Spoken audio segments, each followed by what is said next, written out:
దోశలు ఆలస్యంగా తెచ్చి ఎంత అమాయకంగా ఎట్టిందో చూసావా ముఖం నటన. టిఫిన్ టైంకి తెస్తే టేబుల్ మీద తింటారు, లేటుగా లేచి గంటలు గంటలు బాత్రూంలో ఉంటారు. ఆపే తింటారు. పట్టుకోవే. అమ్మయ్యా నా చిప్స్. ఏంటిది?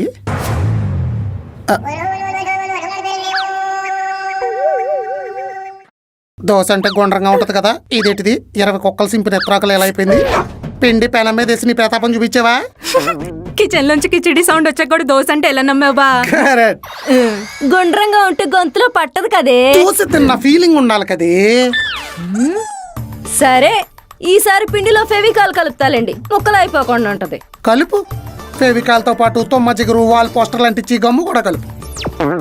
కలిపి మీ నాన్న వస్తాడు, నానబెట్టి పెట్టు. ముసలోడు కదా మళ్ళీ రావలేడు. మళ్ళీ పళ్ళ చెట్టుకి 1,00,000 రూపాయలు బొక్క.